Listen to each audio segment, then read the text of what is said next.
Halo teman-teman, saya Anissa Putra Afifa, peserta Latsar CPNS Kementerian Pertahanan 2021.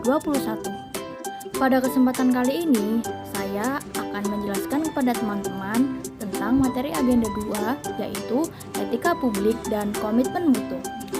Langsung saja kita masuk pada pembahasan yang pertama, yaitu etika publik.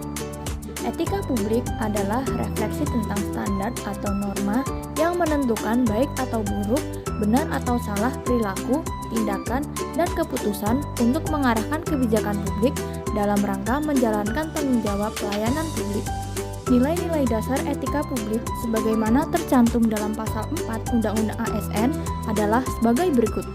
Memegang teguh nilai-nilai dalam ideologi Pancasila, setia dan mempertahankan Undang-Undang Dasar 1945, mengabdi kepada negara dan rakyat Indonesia, menjalankan tugas secara profesional dan tidak berpihak, membuat keputusan berdasarkan prinsip keahlian, menciptakan lingkungan kerja yang non-diskriminatif, pelihara dan menjunjung tinggi standar etika luhur, bertanggungjawabkan tindakan dan kinerjanya kepada publik, memiliki kemampuan dalam melaksanakan kebijakan, memberikan layanan kepada publik secara jujur, tanggap, cepat, tepat, akurat, berdaya guna, berhasil guna, dan santun, mengutamakan kepemimpinan berkualitas tinggi, menghargai komunikasi, konsultasi, dan kerjasama, mengutamakan pencapaian hasil dan mendorong kinerja pegawai, mendorong kesetaraan dalam pekerjaan, dan meningkatkan efektivitas sistem pemerintahan yang demokratis sebagai perangkat sistem karir.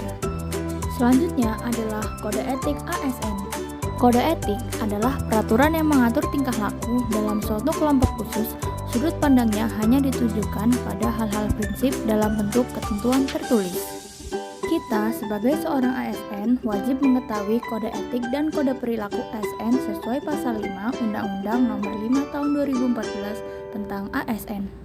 Kode etik ASN antara lain melaksanakan tugasnya secara jujur, bertanggung jawab, dan berintegritas tinggi, melaksanakan tugasnya secara cermat dan disiplin, melayani dengan sikap hormat, santun, dan tanpa tekanan, melaksanakan tugasnya dengan peraturan perundang-undangan yang berlaku, melaksanakan tugasnya sesuai dengan perintah atasan selama tidak bertentangan dengan undang-undang, menjaga kerahasiaan negara, menggunakan barang milik negara dengan tanggung jawab, efektif, dan efisien, mencegah konflik kepentingan, memberikan informasi secara benar, tidak menyalahkan informasi negara, memegang teguh nilai-nilai dasar ASN, melaksanakan ketentuan peraturan perundang-undangan mengenai disiplin pegawai ASN.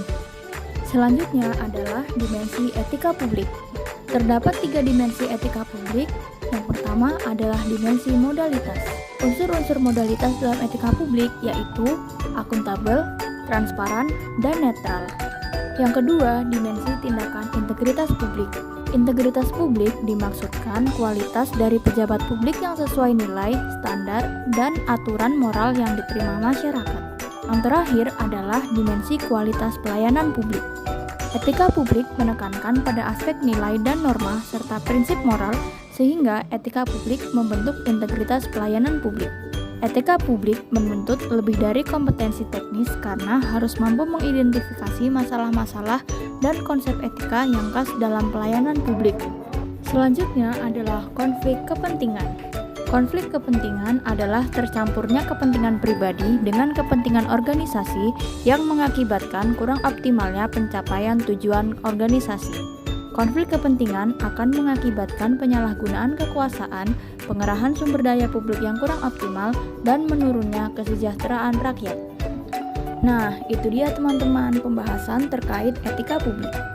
Selanjutnya, kita akan masuk pembahasan kedua, yaitu tentang komitmen mutu. Komitmen mutu adalah janji yang direalisasikan dalam bentuk tindakan untuk memenuhi standar nilai, efektivitas, efisiensi, inovasi, dan mutu layanan publik dengan berorientasi pada kualitas hasil. Efektivitas adalah melakukan sesuatu yang benar dan tepat sasaran.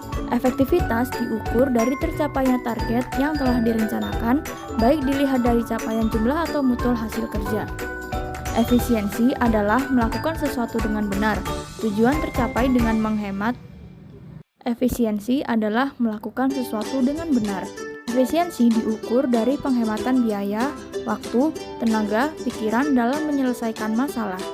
Selanjutnya adalah manajemen mutu. Salah satu konsep untuk menstandarkan mutu adalah Total Quality Management.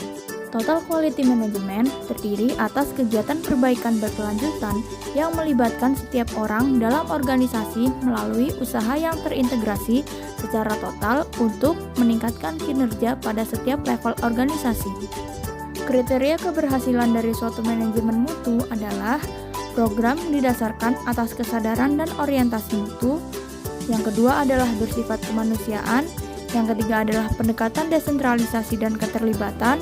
Dan yang terakhir adalah penerapan secara menyeluruh.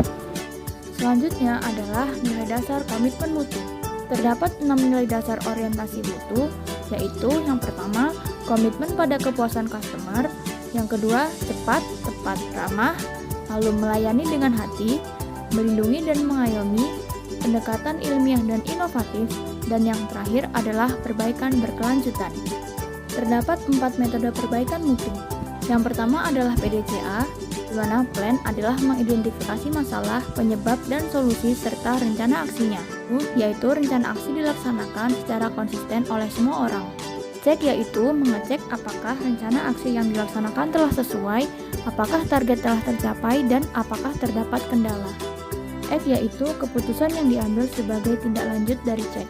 Yang kedua adalah fishbone diagram, digunakan saat kita ingin mengidentifikasi kemungkinan penyebab masalah. Yang ketiga adalah problem trees, digunakan saat kita ingin mengetahui atau memecahkan konsep secara lebih rinci. Dan yang terakhir adalah 5W1H, digunakan dengan memberikan pertanyaan yaitu apa, kapan, di mana, mengapa, siapa, dan bagaimana. Selanjutnya adalah pendekatan inovasi. Terdapat 4 cara berinovasi, yaitu penemuan, pengembangan, duplikasi, dan sintesis. Penemuan yaitu dengan cara mengkreasikan suatu produk, jasa atau proses yang belum pernah dilakukan sebelumnya. Pengembangan yaitu dengan cara mengembangkan produk, jasa, atau proses yang sudah ada. Duplikasi yaitu dengan cara menirukan suatu produk, jasa, atau proses yang sudah ada. Dan yang terakhir adalah sintesis, yaitu dengan cara perpaduan konsep dan faktor-faktor yang sudah ada menjadi formula baru. Selanjutnya adalah membangun komitmen mutu.